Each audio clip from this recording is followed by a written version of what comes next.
ಪ್ರಿಯ ವೀಕ್ಷಕರೇ, ಕನ್ನಡ ಕಥೆಗಳು ವಿತ್ ರಮ್ಯಾ ಚಾನಲ್ಗೆ ನಿಮ್ಮೆಲ್ಲರಿಗೂ ತುಂಬು ಹೃದಯದ ಸ್ವಾಗತಗಳು. ನೀವಿನ್ನು ಇದೇ ಮೊದಲು ನನ್ನ ಚಾನಲ್ನ ನೋಡ್ತಾ ಇದ್ರೆ ತಪ್ಪದೆ ನನ್ನ ಚಾನಲ್ನ ಸಬ್ಸ್ಕ್ರೈಬ್ ಮಾಡ್ಕೊಳ್ಳಿ. ಹಾಗೆ ಈ ವಿಡಿಯೋ ಇಷ್ಟ ಆದರೆ ಲೈಕ್ ಮಾಡಿ ಮತ್ತು ನಿಮ್ಮ ಫ್ರೆಂಡ್ಸ್ಗೆಲ್ಲ ಶೇರ್ ಮಾಡಿ. ಇವತ್ತು ನಾನು ಹೇಳೋಕೊರಟಿರೋ ಕತೆ ಬೀರ್ಬಲ್ನ ಜಾಣ್ಮೆ. ಕತೆ ಕೇಳೋದಕ್ಕೆ ತುಂಬ ಚೆನ್ನಾಗಿದೆ. ಅಕ್ಬರ್ ಬೀರ್ಬಲ್ ಕಥೆಗಳು ಕೇಳೋದಕ್ಕೆ ತುಂಬ ಚೆನ್ನಾಗಿರ್ತವೆ ಮತ್ತು ಎಷ್ಟೋ ಸಮಸ್ಯೆಗಳಿಗೆ ಪರಿಹಾರ ಕೂಡ ನೀಡ್ತವೆ. ಕತೆ ಹೇಳ್ತೀನಿ ಕೇಳಿ. ಅಕ್ಬರ್ ಮಹಾರಾಜರಿಗೆ ಬೀರ್ಬಲ್ ಕಂಡರೆ ಏನೋ ಒಂದು ತರಹ ಪ್ರೀತಿ, ಕಾಳಜಿ, ಗೌರವ. ಎಲ್ಲರಿಗಿಂತ ಹೆಚ್ಚಿನದಾಗಿ ಬೀರ್ಬಲನ್ನು ಪ್ರೀತಿಸುತ್ತಿದ್ದರು ಮತ್ತು ಗೌರವಿಸುತ್ತಿದ್ದರು. ಅಕ್ಬರ್ ಮಹಾರಾಜರು ಆಸ್ಥಾನದಲ್ಲಿ ಕೆಲವು ಪ್ರಶ್ನೆಗಳನ್ನು ಕೇಳಿ ಅದರಲ್ಲಿ ಸೂಕ್ತ ಉತ್ತರ ಕೊಟ್ಟವರಿಗೆ ಸೂಕ್ತ ಬಹುಮಾನಗಳನ್ನು ಕೂಡ ಕೊಡುತ್ತಿದ್ದರು. ಅದರಲ್ಲಿ ಹೆಚ್ಚಿನ ಬಹುಮಾನಗಳನ್ನು ಬೀರ್ಬಲೇ ತೆಗೆದುಕೊಳ್ಳುತ್ತಿದ್ದ. ಅದನ್ನು ನೋಡಿ ಸಭೆಯಲ್ಲಿ ಇದ್ದಂಥವರಿಗೆ ತುಂಬ ಹೊಟ್ಟೆ ಉರಿಯುತ್ತಿತ್ತು. ಒಂದು ಬಾರಿ ಅಕ್ಬರ್ ಮಹಾರಾಜರಿಗೆ ಅವರ ಮನಸ್ಸಿನಲ್ಲಿ 3 ಪ್ರಶ್ನೆಗಳು ಕಾಡತೊಡಗಿತು. ಅದರ ಉತ್ತರಗಳನ್ನು ಪಡೆದುಕೊಳ್ಳಲು ಅವರು ಸಭೆಯಲ್ಲಿ ಎಲ್ಲರನ್ನೂ ಸೇರುವಂತೆ ಹೇಳಿದರು. ಅವರ ಆದೇಶದಂತೆ ಎಲ್ಲರೂ ಕೂಡ ಸಭೆಯಲ್ಲಿ ಭಾಗವಹಿಸಿದರು. ಅಕ್ಬರ್ ಮಹಾರಾಜನು ಆಸ್ಥಾನದಲ್ಲಿ ಇದ್ದವರ ಮುಂದೆ ತನ್ನ ಮನಸ್ಸಿನಲ್ಲಿ ಕೊರೆಯುತ್ತಿರುವ ಪ್ರಶ್ನೆಗಳನ್ನು ಅವರ ಮುಂದೆ ಇಟ್ಟನು. 1ನೆಯ ಪ್ರಶ್ನೆ, ದಾನದಲ್ಲೆಲ್ಲ ದೊಡ್ಡ ದಾನ ಯಾವುದು? 2ನೆಯ ಪ್ರಶ್ನೆ, ದುಃಖಕ್ಕೆ ಮೂಲ ಕಾರಣ ಯಾವುದು? 3ನೆಯ ಪ್ರಶ್ನೆ, ಮನುಷ್ಯ ನೆಮ್ಮದಿಯಾಗಿರಬೇಕು ಅಂದರೆ ಏನು ಮಾಡಬೇಕು ಅಂತ ಹೇಳಿಬಿಟ್ಟು 3 ಪ್ರಶ್ನೆಗಳನ್ನ ಇಡ್ತಾನೆ. ಆಗ ಆಸ್ಥಾನದಲ್ಲಿದ್ದ ಒಬ್ಬ ಪಂಡಿತ, ಅನ್ನದಾನವೇ ಮುಖ್ಯ. ಯಾಕೆ ಅಂದರೆ ಈ ಜೀವ ಜಂತುಗಳು ಅನ್ನ ಇಲ್ಲದೆ ಬದುಕೋದಿಲ್ಲ. ಅದಕ್ಕಾಗಿ ಅನ್ನದಾನವೇ ತುಂಬ ಮುಖ್ಯ ಅಂತ ಹೇಳಿಬಿಟ್ಟು ಹೇಳ್ತಾನೆ. ಮತ್ತೊಬ್ಬ ಪಂಡಿತ, ವಸ್ತ್ರದಾನ ಮತ್ತು ಗೋದಾನ ತುಂಬ ಮುಖ್ಯ. ಯಾಕೆಂದರೆ ವಸ್ತ್ರದಾನದಿಂದ ನಮ್ಮ ಮರ್ಯಾದೆಯನ್ನು ಕಾಪಾಡಿಕೊಳ್ಳಬಹುದು, ಗೋದಾನದಿಂದ ನಮ್ಮ ಪುಣ್ಯವನ್ನು ಪಡೆಯಬಹುದು ಎಂದು ಮತ್ತೊಬ್ಬ ಪಂಡಿತ ಹೇಳುತ್ತಾನೆ. ಹೀಗೆ ಅಲ್ಲಿದ್ದ ಪಂಡಿತರೆಲ್ಲರೂ ಕೂಡ ಅವರವರಿಗೆ ತೋಚಿದ ಉತ್ತರಗಳನ್ನು ಅವರು ಹೇಳುತ್ತಾರೆ.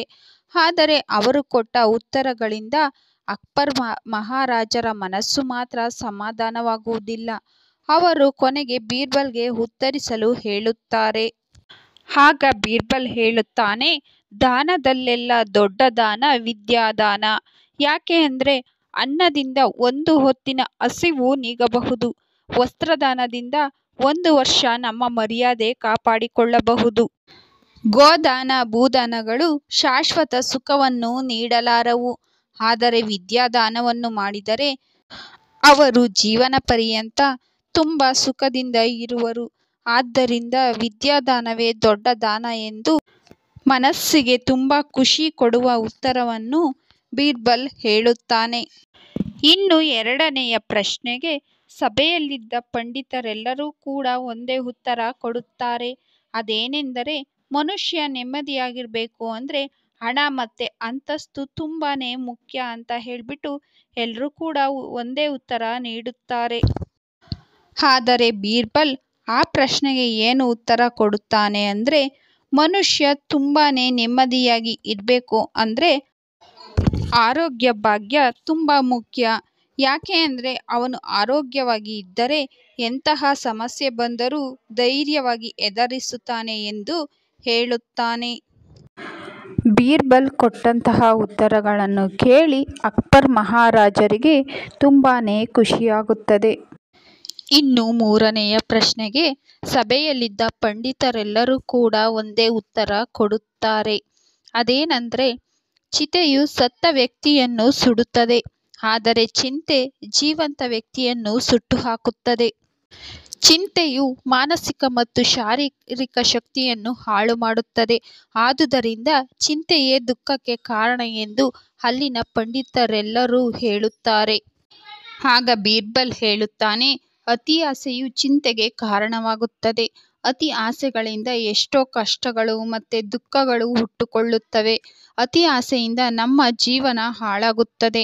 ಆದುದರಿಂದ ದುಃಖಕ್ಕೆ ಮೂಲ ಕಾರಣ ಅತಿ ಆಸೆಯೇ ಎಂದು ಬೀರ್ಬಲ್ ಹೇಳುತ್ತಾನೆ. ಬೀರ್ಬಲ್ನ ಉತ್ತರಗಳನ್ನು ಕೇಳಿದಂತಹ ಅಕ್ಬರ್ ಮಹಾರಾಜರಿಗೆ ತುಂಬಾ ಖುಷಿಯಾಗುತ್ತದೆ. ಅವರು ಅವನಿಗೆ ಯೋಗ್ಯ ಬಹುಮಾನಗಳನ್ನು ಕೊಟ್ಟು ಸತ್ಕರಿಸುತ್ತಾರೆ. ಫ್ರೆಂಡ್ಸ್, ಇದೇ ರೀತಿ ಬೀರ್ಬಲ್ ಮತ್ತು ಅಕ್ಬರ್ ಕಥೆಗಳನ್ನು ಇನ್ನೂ ತುಂಬ ಹೆಚ್ಚು ನೋಡಬೇಕಾದ್ರೆ ನನ್ನ ಚಾನಲ್ನ ಸಬ್ಸ್ಕ್ರೈಬ್ ಮಾಡ್ಕೊಳ್ಳೋದನ್ನು ಮರಿಬೇಡಿ. ಈ ವಿಡಿಯೋ ಇಷ್ಟ ಆಗಿದೆ ಅನ್ಕೋತೀನಿ. ಇಷ್ಟ ಆಗಿದ್ರೆ ಲೈಕ್ ಮಾಡಿ ಮತ್ತು ನಿಮ್ಮ ಫ್ರೆಂಡ್ಸ್ಗೆಲ್ಲ ಶೇರ್ ಮಾಡಿ. ನಾನು ಅಕ್ಬರ್ ಮತ್ತು ಬೀರ್ಬಲ್ ಕಥೆಗಳೇ ಅಷ್ಟೇ ಅಲ್ಲ, ತೆನಾಲಿ ರಾಮನ ಕಥೆಗಳು, ಪಂಚತಂತ್ರದ ಕಥೆಗಳು ಎಲ್ಲ ಕಥೆಗಳನ್ನೂ ಕೂಡ ಹಾಕಬೇಕು ಅಂತ ಅಂದ್ಕೊಂಡಿದ್ದೀನಿ. ಅದಕ್ಕೆ ನಾನು ಹಾಕೋ ಕಥೆ ನೋಟಿಫಿಕೇಶನ್ ಮೊದಲೇ ನಿಮಗೆ ಬರಬೇಕು ಅಂದರೆ ತಪ್ಪದೇ ನನ್ನ ಚಾನಲ್ನ ಸಬ್ಸ್ಕ್ರೈಬ್ ಮಾಡ್ಕೊಳ್ಳಿ. Thanks for watching this video.